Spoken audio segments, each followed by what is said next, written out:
উত্তরবঙ্গের ক্ষেত্রে আগামী 24 ঘন্টার মধ্যে ভারী থেকে অতি ভারী বৃষ্টিপাত 7 থেকে 20 সেন্টিমিটার পর্যন্ত কিছু কিছু জায়গায় হওয়ার সম্ভাবনা রয়েছে, মূলত আমাদের জলপাইগুড়ি, আলিপুরদুয়ার, কোচবিহার জেলার মধ্যে।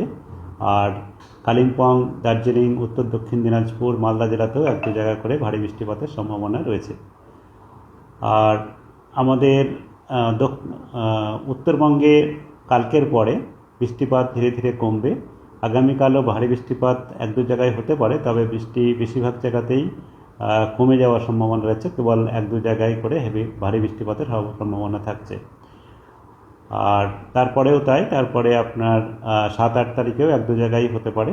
9 তারিখ থেকে আরও উত্তরবঙ্গে বৃষ্টিপাত আরও কমে যাবে, তখন আর ভারী বৃষ্টিপাতের সতর্কতা তারপরে 3-4 দিন পর্যন্ত নেই।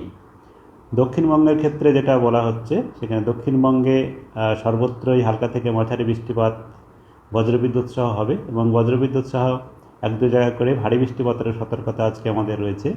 বাঁকুড়া, বীরভূম, পূর্ব পশ্চিম বর্ধমান, নদিয়া, উত্তর চব্বিশ পরগনা, হুগলি, হাওড়া এই জেলাগুলোতে সতর্কতা দেওয়া হয়েছে। তাছাড়াও এবং বাকি যেসব জেলাগুলোতে রয়েছে সেখানে বজ্রবিদ্যুৎ সহ বৃষ্টিপাতের সঙ্গে সঙ্গে এক দু জায়গায় স্থানীয়ভাবে বজ্রগর্ভ মেঘ সঞ্চার হয়ে বেশি বৃষ্টিপাত হয়ে যেতে পারে। আর আগামীকালও আমাদের দক্ষিণবঙ্গে বৃষ্টিপাত একই রকম বা একটু বেশিও হতে পারে। সেখানে ভারী থেকে অতি ভারী বৃষ্টিপাত বাঁকুড়া, পূর্ব পশ্চিম মেদিনীপুর জেলাতে হওয়ার সম্ভাবনা রয়েছে। উত্তর দক্ষিণ চব্বিশ পরগনা, কলকাতা, হাওড়া এবং পুরুলিয়া, পশ্চিম বর্ধমান, ঝাড়গ্রাম এসব জেলাতে ভারী বৃষ্টিপাতের সম্ভাবনা রয়েছে। আর 7 তারিখেও ভারী বৃষ্টিপাতের সম্ভাবনা ঠিক পশ্চিমের কয়েকটা জেলাতে, ঝাড়গ্রাম, বাঁকুড়া, পুরুলিয়া, পশ্চিম বর্ধমান, বীরভূম জেলাতে হওয়ার সম্ভাবনা রয়েছে। আর তারপরের দিনও বীরভূম, মুর্শিদাবাদে এক জায়গায় হতে পারে।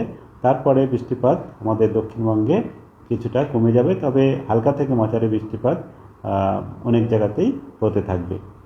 কলকাতা তার পার্শ্ববর্তী অঞ্চলে আজকেও আমাদের বজ্রগর্ভ মেঘ সঞ্চার অলরেডি হয়েছে, এবং সেক্ষেত্রে বিভিন্ন জায়গায় বৃষ্টিপাত হচ্ছে। স্থানীয়ভাবে এক দু জায়গায় অনেকটাই বৃষ্টিপাত হয়ে যাওয়ার সম্ভাবনা রয়েছে। আর হালকা থেকে মাঝারি বৃষ্টিপাত আমাদের কলকাতাতে এবং আমাদের উত্তর কলকাতা বা আমাদের মালদা দমদমের দিকে, যেটা আমাদের উত্তর চব্বিশ পরগনা জেলার মধ্যে আসে, সেখানেতে ভারী বৃষ্টিপাতের সতর্কতাও রয়েছে। আর আগামীকালও আমাদের কলকাতাতে কয়েক পশলা হালকা থেকে মাঝারি বৃষ্টিপাতের সাথে সাথে 24 ঘন্টায় ভারী বৃষ্টিপাত হয়ে যেতে পারে। তারপরের দিনও এক দু পশলা বৃষ্টিপাত থাকবে।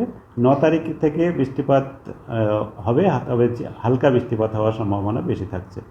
এই হচ্ছে এখনকার আমাদের পূর্বাভাস।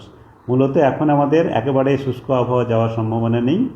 আগামী 3-4 দিন পর্যন্ত ভারী বৃষ্টিপাতের সতর্কতা রয়েছে, তারপরে ভারী বৃষ্টিপাতের সতর্কতা নেই, তবে হালকা থেকে মাঝারি বৃষ্টিপাত কন্টিনিউ করবে।